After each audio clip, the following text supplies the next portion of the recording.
Locate the two rounding landmarks and compare the number with the halfway point. This is Pip.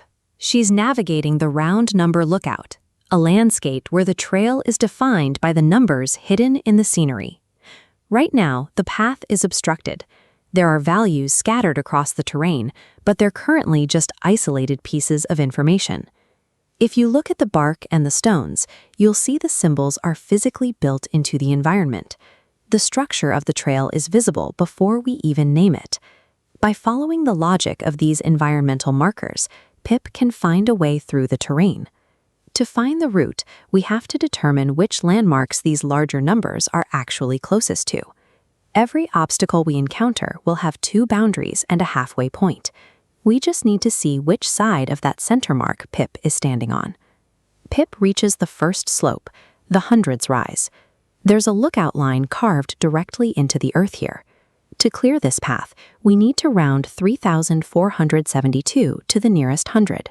The markers in the soil show boundaries at 3,400 and 3,500, with halfway at 3,450. When we plot our target, 3,472 sits past that halfway mark. Because she crossed that center point, the nearer landmark is ahead. Since 3,472 is past the halfway point, it rounds to 3,500, and the path opens up. The scale grows as we reach the thousands ridge, where a massive new blockage stops the climb. This time, the target is 68,519, and we need to round it to the nearest thousand. On this ridge, the landmarks are 68,000 and 69,000, with the halfway point at 68,500. Our number, 68,519, sits just a few steps past that halfway marker. Proximity dictates the move, so we round up to the next landmark. The logic holds even as the numbers get larger. 68,519 rounds to 69,000. Under a dramatic change in the light, Pip carefully navigates a much smaller, rocky obstacle, the 10 step. On this microscale, we're rounding 846 to the nearest 10. The steps are narrow here. The landmarks are 840 and 850, with the halfway point at 845. Pip is standing at 846, which is just past that middle step. We round up to the nearest 10. Whether the distance is massive or tiny, being past halfway means we round to the higher landmark. 846 rounds to 850. Finally, pushing through a cold breeze, Pip reaches the 10,000 summit, the very highest point in the entire lookout.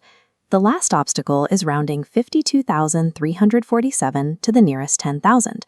The landmarks for this peak are 50,000 and 60,000, and the halfway point is way up at 55,000.